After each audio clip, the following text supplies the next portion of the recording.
ডিমের এই রেসিপিটা গরম ভাতের সাথে থাকলে আর কিছুই লাগবে না, আমি 100% গ্যারান্টি দিতে পারি। এই ডিমের রেসিপিটা শুধু ভাত না, রুটি বা যে কোনো কিছুর সাথে পরিবেশন করার না কেন একদম জমে যাবে, সাথে আর কিছুই লাগবে না।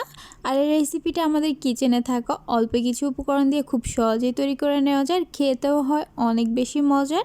আশা করছি আমার এই সহজ রেসিপিটি আপনাদের ভালো লাগবে। তো রেসিপিটি তৈরি করার জন্য আমি এখানে চুলায় একটা প্যানে 2 চা চামচের মতো তেল দিয়ে দিচ্ছি।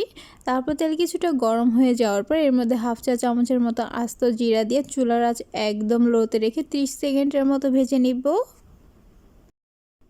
জিরাটা ভেজে নেওয়ার পর এখন এর মধ্যে দিয়ে দিচ্ছি 1/2 কাপ পেঁয়াজ কুচি। এবার এই পেঁয়াজ কুচিটাকে চুলার আঁচ মিডিয়ামে রেখে একটু নরম না হয়ে আসা পর্যন্ত ভেজে নিব। তারপর এর মধ্যে কিছু গুঁড়া মশলা দিয়ে দিব। প্রথমে দিচ্ছি 1/2 চামচ মরিচের গুঁড়া, 1/2 চামচ ধনিয়ার গুঁড়া, 1/4 চামচ হলুদের গুঁড়া, আর দিচ্ছি স্বাদ মতো লবণ, 1/2 চামচ আদা রসুনের পেস্ট।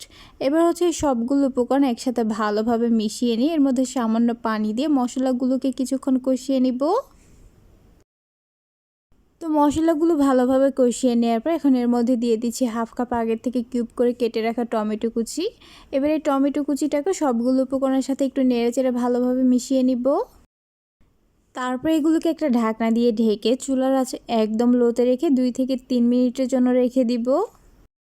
3 মিনিট পর ঢাকনাটা খুলে নিয়েছি আর এর মধ্যে টমেটোটা খুব ভালোভাবে সফট হয়ে গেছে। এবার এগুলোকে আবার এভাবে করে একটু নেড়েচেড়ে চুলার আঁচ মিডিয়ামে রেখে কিছুক্ষণ কষিয়ে নিব। আর এই রান্নাটা করার সময় মশলাটা আপনি যত ভালোভাবে কষাবেন এই রেসিপিটা খেতে তত বেশি ভালো লাগবে। মশলাটা কষিয়ে নেওয়ার পর যখন এর উপরে এমন তেল ভেসে উঠেছে এরপর যে এর মধ্যে 1/2 কাপের চাইতে একটু বেশি পানি দিয়ে ভালোভাবে মিশিয়ে নিব। তারপর পানিটা যখন ফুটে উঠেছে এ পর্যায়ে এখন এর মধ্যে একটা একটা করে ডিম দিয়ে দিব। আর চেষ্টা করবেন যে কোনো একটা বাটিতে করে ডিমটা দেওয়ার জন্য, তাহলে এগুলোর ভেঙে যাওয়ার সম্ভাবনা থাকবে না। আমি এখানে 5টা ডিম দিয়েছি, আপনারা আপনাদের প্রয়োজন অনুযায়ী কমিয়ে বাড়িয়ে দিতে পারবেন।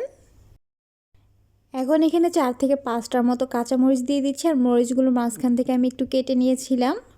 এবার ডিমের উপরে সামান্য পরিমাণ মরিচের গুঁড়া, অল্প কিছু পরিমাণ ধনিয়া পাতা কুচি দিয়ে এগুলোকে ঢাকনা দিয়ে ঢেকে কিছুক্ষণ রান্না করে নিব, অথবা ডিমটা সিদ্ধ না হওয়া পর্যন্ত।